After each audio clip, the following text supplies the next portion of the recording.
Good morning, friends. Today we will continue to discuss the topic which we have studied, which we have started to discuss in the last lecture, that is titled as Introduction to Ethics. Friends, before going to think about Introduction to Ethics, let us focus on what we have studied in the last lecture. Friends, while giving Introduction to Ethics, I have narrated you one story of Shando and Ruby. In this particular short story, which is the story from United Kingdom or England, you will find that the personality of Shando is very important because he carries a very good quality in his personality, and that is nothing but the the quality of honesty. Friends, it is very important that we should have a very good kind of personality, and for any kind of business, for any kind of marketing, for any kind of making the job, honesty is the best policy. It means that if such kind of qualities are there, such kind of principles are there in your life, then you can lead a even not better but the best life. For that matter, these values, these morals, these principles, these ethics are very significant, and hence I would like to ask you that while studying this particular topic, Introduction to Ethics, we should not only focus on the principles or only focus on the values, but we should remember that these values, these principles, and these morals will surely and certainly be useful in our day to day life also. Because whatever you learn in the academics, that can be surely utilized or used in your workplace, in your uh, home place, in your social places also.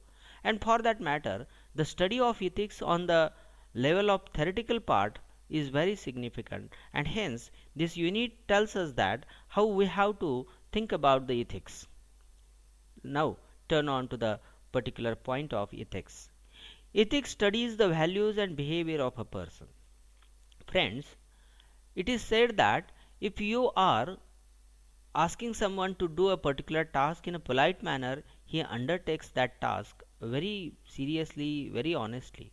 But if kind of arrogance is there, if you ask him that you should, you have to do this particular task, and this is my command, this is my order, at that time the subordinate will create a negative feeling about you, that this boss, this higher authority, is giving the command or the order in a very rude manner, in a bad way. In Marathi we usually say that आपण एखाद्याला अरे आपण म्हटलो तर दुसरा लगेच कारे म्हणतो.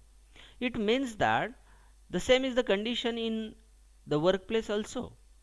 Wherever you work, in the institution, in the business, in the marketing, if you have a cordial relation with your colleagues, with your friends or the co-workers, at that time they follow your instructions very heartily, without any reservation in the mind, without any kind of negative thinking about that order or that command. They will follow it. And for that matter, you should understand the importance of values in your life. Thus, ethics studies the values and behavior of a person. I am focusing on the behavior of the person. How you behave with others, people will also behave with you in the same manner. So, for that matter, your behavior with others must be very much proper, as well as it must be very much straightforward as well as honest. Value study of a person is used to determine his positive and negative attitude towards life. See, number of times we hear this particular statement that we must have the positive attitude in our life. What does it mean? It means that if you are going with a very positive feeling, positive attitude, positive emotion, at that time the same kind of emotion will be reflected, will return to you in the positive way. And if negativity reflects your personality, at that time negativity again comes to you and it will be returned to you, and it will surely hamper you, it will disturb you. And for that matter, we should have positive attitude in our mind. For example, if you study the negative mind's person and his achievements, you will find that he has achieved very less in his life. However, the person with positive attitude has achieved a number of great things in his or her life. In concern with the positive attitude, I would like to cite the example of Mohandas Karamchand Gandhi. He was travelling on a ship to England for the Golmech Parishad, and in this particular travelling on the boat, number of British people, British officials were there, and they were also travelling along with Mahatma Gandhi. They observed that, and they were discussing that is this the fellow who was creating a kind of agitation, a movement against the British people. One of them confirmed that yes, this is the fellow. He is the Mohandas Karamchand Gandhi, that is Mahatma Gandhi, who is making strong appeal to all the Indians to create a great movement against the British people and just remove these British people from India. Chale jao. That was the nara, that was the slogan he has given to all the people of India. And when they get it confirmed that this is the fellow who is Mahatma Gandhi and who is making agitation or movement against the British people, at that time, on a single page, they wrote very bad and filthy words. In Marathi we call it आपण म्हणतो शिव्या देणं. They wrote very bad words on the paper, and that paper was sent to Mahatma Gandhi. Secondly, Mahatma Gandhi did one thing, that he read that paper. He understood that these people are just making or showing their anger about him. Without any reaction, he put that paper in the water. Then again, these British people, they write bad words, filthy words on the two papers, and by stitching these two papers with a pin, they sent those papers, means two papers, to Mahatma Gandhi, and Mahatma Gandhi did only one thing. He read those papers, and he removed only the pin. Pin means tachni. He removed that pin from those papers. He kept that pin to his shirt. He stitched that pin in his shirt and put the remaining two papers in the water again. At this particular action, these British people again got angry, and they decided to ask why Mahatma Gandhi is not reacting. They simply went to the person, that is Mahatma Gandhi, and they asked about his reaction. That he has not given any kind of reaction. He just remained neutral for their filthy and bad words. What is the reason? At that time, Mahatma Gandhi said, whatever is useful for my country, I took it, and the remaining what is not useful for my country, I drowned it in the water. Means these negative words, these bad words, these abusive words did not affect the mentality, the psychology of Mahatma Gandhi. It means that Mahatma Gandhi was a person who was having lot of positivity in his personality. This shows that one should have the positive attitude in his or her mind.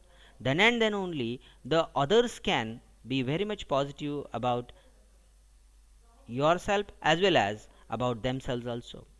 It shows that it gives the British people that whatever they were reacting, whatever they were just giving the wrong way, the negative messages to Mahatma Gandhi, those were totally wrong.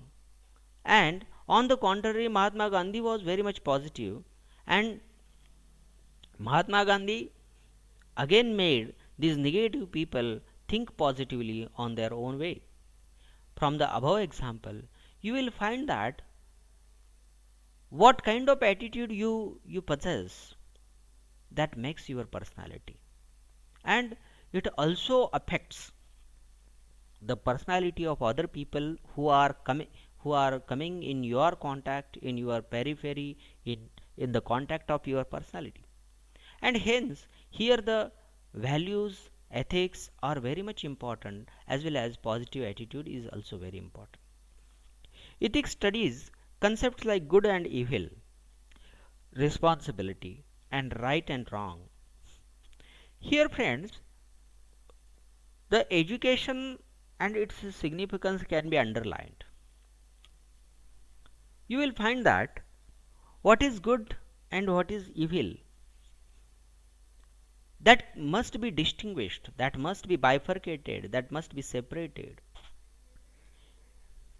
The ethical values in our personality gives us the idea to separate these kind of things from our uh, the from the situations. What is good, what is evil, what is good in concern with my institute, what is good in concern with the development of my organization, that must be identified, and what is bad or evil in concern with the development of organization, in development of even my personality also, that must be identified. And here education is the only tool in the present scenario which can make you aware of this good and evil. At the same time, through education, if you study the proper ethical values, you will easily bifurcate the good and evil. At the same time, what is my responsibility? See, friends, you should be a person who is ready to accept whatever the responsibility is shouldered to you. Accept the challenges, accept the responsibility, because every responsibility is an opportunity. In English, there is a proverb: at each and every moment, the opportunity knocks your door. It is you have to open the door. It is you have to identify this opportunity.